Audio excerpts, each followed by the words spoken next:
Approximately 334 days ago, according to the Martian calendar, NASA began to use the Perseverance rover for research of the Red Planet. Thanks to the rover, we've learned more about our distant neighbor this year than ever before. But not all of it is for the betterment of mankind. 2 microphones aboard the rover have been recording the winds of the Red Planet for quite some time, trying to determine the acoustic differences between our world and Mars. Mars has an unusual atmosphere compared to this planet, with very different temperature, density, and chemistry. These differences have 3 main effects on the sound you'd hear. The speed of sound. The sound emitted in the cold Martian atmosphere takes slightly longer to get to your ear. With an average surface temperature of around -81 degrees Fahrenheit or -63 degrees Celsius, Mars has a lower speed of sound, around 540 miles per hour or 240 meters per second, compared to around 760 miles per hour or 340 meters per second on Earth. You probably wouldn't notice up close, but over longer distances, you definitely would. Imagine trying to hear the roar of a fire, only to realize the house that you're getting to has already burned down. The volume of sound. The level you hear will also be automatically lower on Mars. The Martian atmosphere is about 100 times less dense than on Earth. That is, there's just a lot less of it. This affects how sound waves travel from the source to the detector, resulting in a softer signal. On Mars, you'd have to be much closer to a source of a sound to hear it at the same volume as you would on Earth. The quality of sound. The atmosphere of Mars, which is made up of 96% carbon dioxide, absorbs a lot of high-pitched sounds, so only lower-pitched sounds travel long distances. This effect is known as attenuation, a weakening of the signal at certain frequencies, and it would be more noticeable the farther you are from the source. Put together, these 3 impacts change how you or anything would sound in the atmosphere of Mars.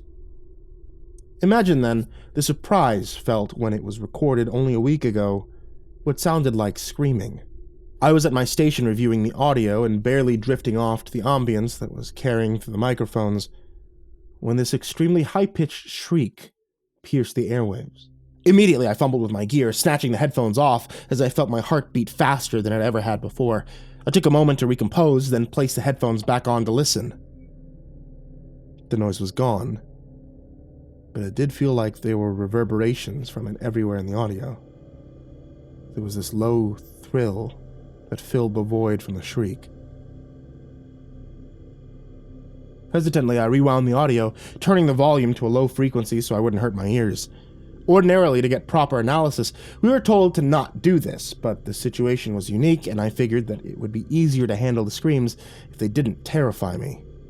What I heard disturbed me beyond what mere words can describe. The best way to offer an explanation would be to provide you with an anecdote from my childhood. I had a dog named Brutus when I was little, a large Labrador retriever that could hold his ground against the toughest predators out there. One time I swear I saw him run off a bear. This dog was loyal. He'd always go with us hunting and making sure that we were protected. It was like he had eyes in the back of his head. One particular hunt, my brother and I decided to go out when it was storming and try to find a few deer that enjoyed grazing after a soft rain. Yet the storm hadn't quite passed us yet, and I fell into this muddy ditch. Brutus came slipping and sliding right behind me. His leg got caught by this gnarly, thorny branch, and he let out this yelp that pierced the rain. I got up and I tried to help him, but it was like attempting to wrangle a fish as it flopped from the water. Brutus was confused and terrified. It struggled so much that it was only making his pain worse with each passing moment. I couldn't seem to pull him free. I told my brother to go get our dad to try to find a rope so we could perhaps snag the branch up and free Brutus. Meanwhile, he continued to whine and yelp, the thorns digging into his leg muscles the more he fought against the snare. "Ain't no way to move that branch, it's too muddy. I don't have any good equipment," Dad told us when he assessed the situation. He told us to leave Brutus there and he'd figure it out. But he didn't. Instead, as my brother and I went home, I could hear my dog's shrieks echo across the night air. The sound of suffering and endless pain. And with each new yelp, it became worse. The sounds across the airwaves of Mars reminded me of my dog and how he died that night caught in the mud. I was helpless to save him, as helpless as I was to find out the truth about these recordings. I pulled up the location data from the rover to give me an idea where the shriek had come from.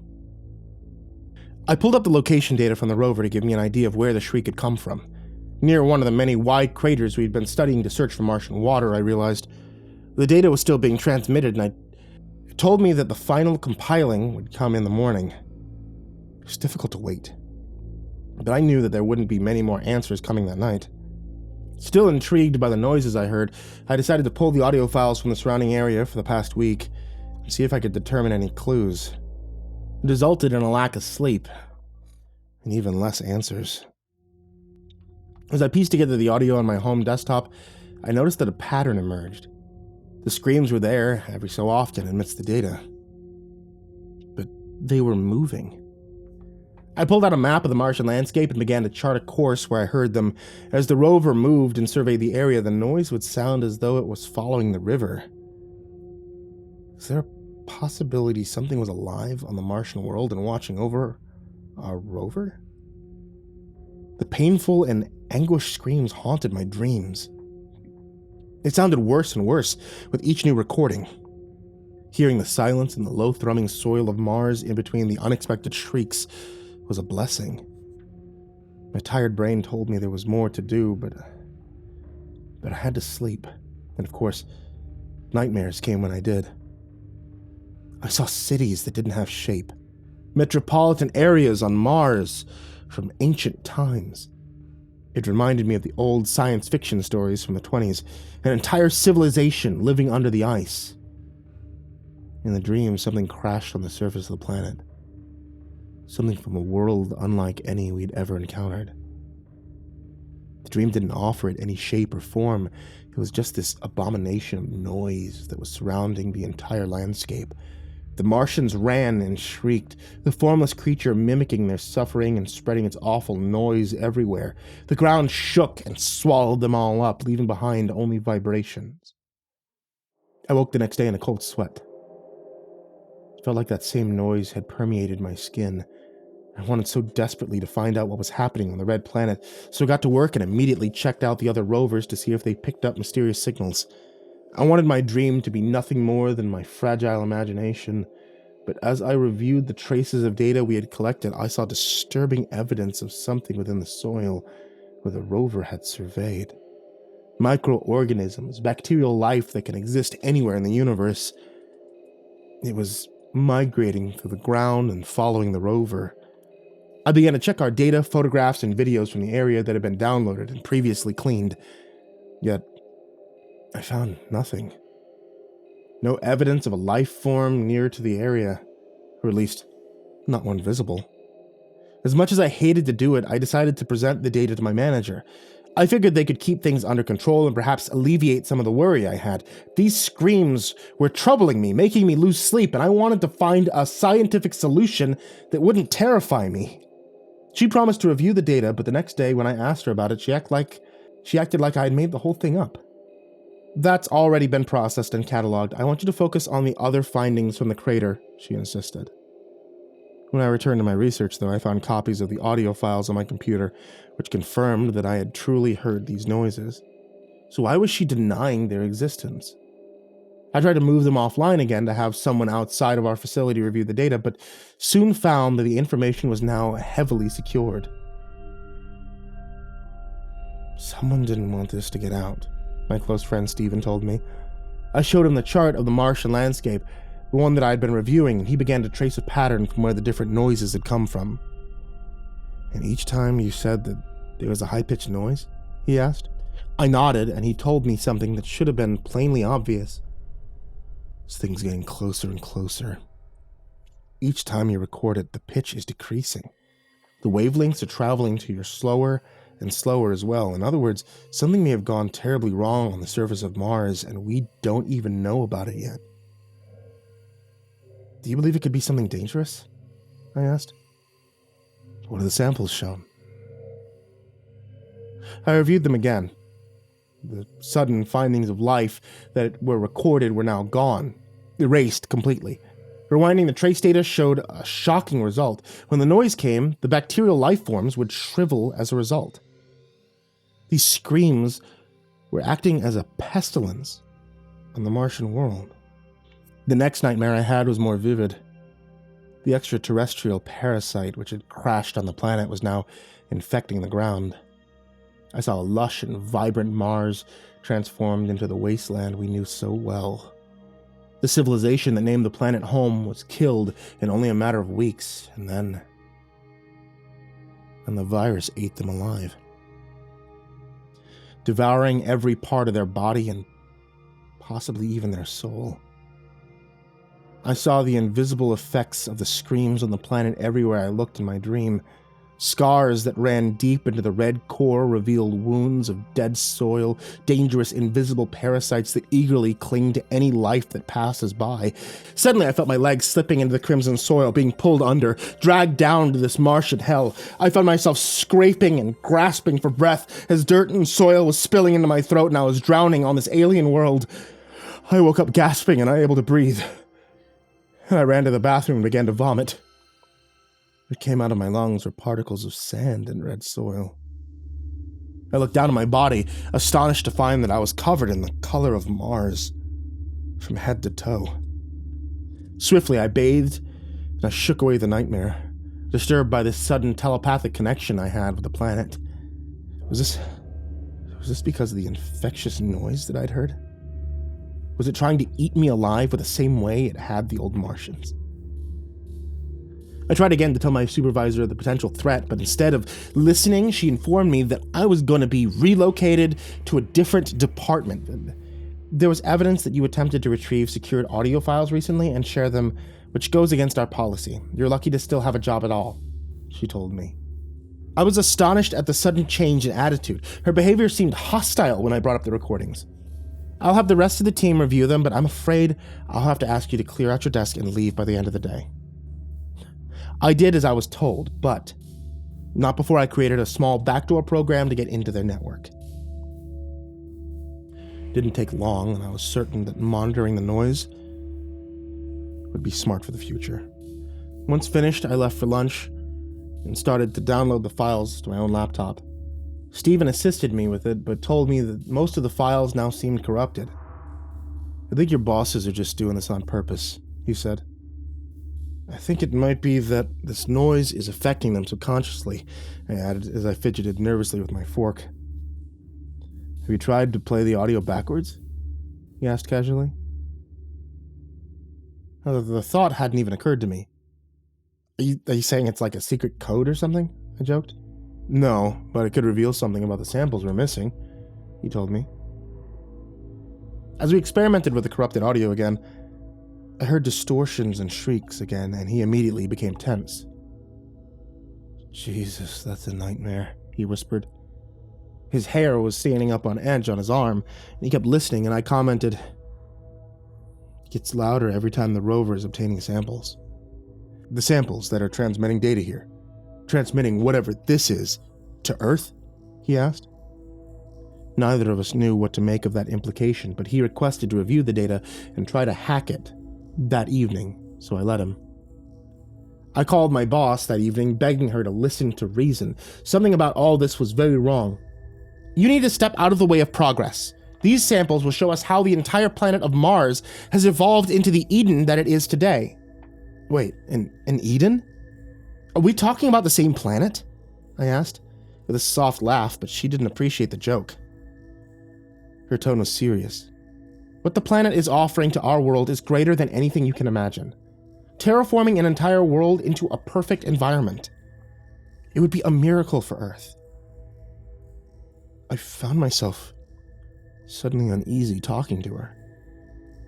But the planet of Mars is dead. We've seen that it's deteriorating, perhaps even dying. How is that a blessing for us? I asked. The silence in the next moments was ominous. Death is only consistency in the universe. Life sprung from nothing eons ago. It's inevitable that one day it will be snuffed out. Our time here is for one purpose alone. To serve as fuel for the next cycle. What? I'm sorry. What are you talking about? Then I heard this low thrum behind her as she kept speaking. It's our every existence. That is the problem. Life is meant to only feed death, and death, that's eternal, perfect, beautiful. Michelle, do you hear that? I whispered, becoming terrified by the conversation. She sounded possessed. It sounded like the winds of Mars were bristling through her lungs. It is the warning of the future we must prepare for, the inevitable transformation of our own world. My mouth felt dry. These samples that have been taken from the craters, what exactly happens to them? I asked. I think you know the answer to that. They come here. They'll find their way to our world, one way or another. The noise in the background was making my ears feel like they were bleeding. Surrender to evolution. Death is the ultimate phase of all life. I hung up the phone, and I frantically called Stephen, hoping that he was available. Yet I got no answers. I grabbed my keys and decided to race to his house. Those recordings, they were more than just a peculiarity. They were a threat. They were a threat to our world. I tried to knock on his door, but there was no response. I shouted for his attention, yet instead, I heard the same shrill noise. It made me want to cover my ears to get into the fetal position. I pulled myself up and I found a window to crawl into. Inside of his small one-bedroom house, the noise was deafening. My eardrums felt like they could burst as I stuffed wads of paper to soften the intense screams. And then I found Stephen, mutilated on his living room floor. It was clear the injuries were self-inflicted. He had taken one of his kitchen knives, he had sliced off his ears first, stuffing them into his mouth, then he had sliced his wrists. He let the blood drain out onto his couch, and finally, even as his life ebbed away, it appeared that he had carved open his stomach, letting his guts hang out and dangle onto the carpet. Somehow, despite all of this madness, I saw that my friend had typed a message onto his laptop. A warning. They are listening. I found myself wanting to pick up that same blade, harm myself. This invisible voice, it was urging me to kill, to let death take over my useless body. The blade touched my own neck, cutting into my flesh as I struggled to escape the screams. I managed to get out before I was overwhelmed by that desire. As I drove home, my boss called me again. I panicked and I sent it to voicemail. When I later checked the recording, all I heard was more of the same howling. A slow, methodical, shrill noise. It told me the strange, invisible threat I had heard was now here. I made it home, hardly able to think straight or even focus. Then I managed to compose this warning for others. I've realized that the concerns that Stephen had were even more serious than when he first understood. The dangerous, invisible evil is always on its way here, and worst of all,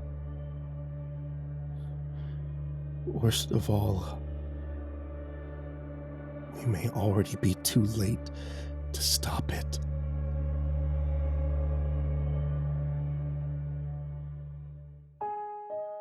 Good evening once again, kids. It's me, MrCreepyPasta, and I want to tell you thank you for watching tonight's video, or for listening to tonight's episode of the podcast. That's available on Spotify, or on Apple Music, or on any other places that you can get podcasts. If you guys have loved any of the series you've been hearing on the channel, such as the Neverglade Mysteries, My Tiny Town Has Just Been Put on Lockdown, or Tales from the Gas Station, and you've wondered if there's more, there is. Take a look on Amazon. All these authors and many more have books available on Amazon right now, and some of them I've even done the audiobooks for. Check them out now, see if you can pick up a novel or two, and let them know that I sent you. As always, I want to give a big thank you to all of my supporters on Patreon. You guys are the real MVPs, and you allow us to get a whole bunch of custom stories that are only heard here on this channel, on this podcast. So, a very big thank you to Jordan Alexander Sanchez, Stephanie Butler, Bobby Karman, Tristain Pelton, Chase Burnett, Diana Kraus, Maria Walker, Tonya Oran, paingravy, Inactive Hermit, Austin Johnson, Crazy Kid, MrMarcusBlitz, Aika Limchoc, Dirt Diver 030, Matt Bach, Jabbles Raz, Voiceofsand, Coffee Zombie, Matthew McNeese, ChellyJay, Jeremy H, raltizal, PhycoMel, Nana, TheMorrigan, Nick Weaver, MeltedLake, Tali Sue, SkyMara Ravenswood, William King, Reaper 61167, Darth Miver, Micah Ortiz, Satanic Aries, Nessie, Parafa Panda, Bardo Hawk 764, Lambda M98, Harley, Billy Morrow, Sashi Suzaku, My Body Sounds Like Rice Krispies, Miss Xander, Suji Campbell, Stricken, Azarine Fox, Freddy Krueger, Happy Birthday Jason Wilson, Lisa Cottrell, Caspian, Hades' Nephew, Tater Chip, Acid System, Prozac and Pancake Appreciation Society, Cryptic Nightmares, Kiri the Sloth, Tommy Green, Fester's Lampshade, Sky Harbor, Nico Kyle, Rafael Rodriguez, The Ginger Bros, Aaron Stormcrow, Daniel Polson, Trey Smiles, and Corey Kenshin. And of course, everybody who's down there in the description as well, and everybody who can support on patreon.com/MrCreepyPasta for even $1. Thank you guys so much. Thank you for listening, and sweet dreams.